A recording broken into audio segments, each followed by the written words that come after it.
Andrea Brillantes, ginagamit nga bang muli ni Rizzy Rivero upang mapansin ng publiko at ng media?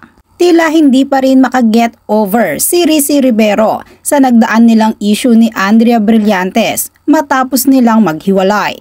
Usap-usapan ngayon sa social media ang ginawang pag-post ngayon ni Rizzy Rivero kung saan sinasabing inilalabas nito ang baho ngayon ni Andrea Brillantes. Tila nag-post kasi ngayon si Andrea Brillantes ng isang cryptic post sa kanyang IG at tumutugon ito sa kanyang katahimikan.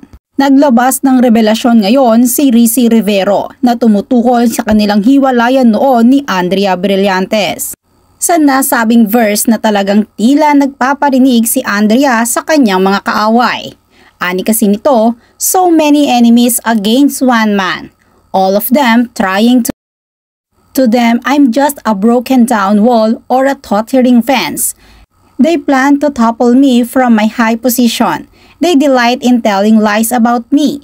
They praise me to my face but curse me in their hearts. Yan ang kanyang ibinahagi sa kanyang IG story.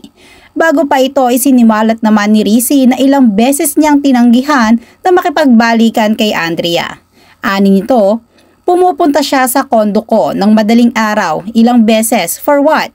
Para makipagbalikan. Nag-yes ba ako? Hindi. Yan ang pagbabahagi ni Rizzy. Pagpapatuloy pa niya, kasi ayoko na and sinabi ko yan sa kanya paulit-ulit. So I am the bad person here for not telling the public that I am single.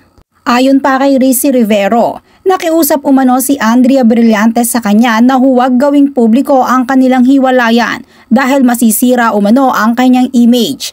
At nang hindi siya pumayag na makipagbalikan kay Andrea, siya naman ngayon ang biglang sinisira.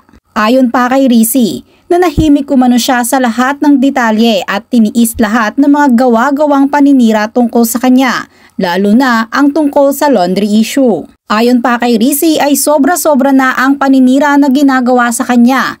Pahayag ni Rizzy, wala naman nang mawawala sa akin so bakit hindi ako magsasalita? Kung gusto pala nila ng detalye at hanggang ngayon hindi sila matigil sa kahibangan nila sa buhay ko.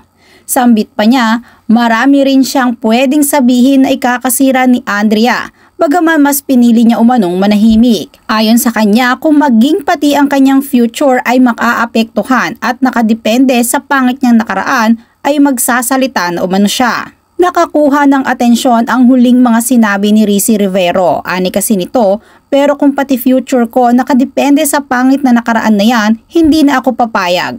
Tila may nais ipahiwatig si Rizzy Rivero sa kanyang mga huling sinabi na makakasira kaya kay Andrea Brillantes.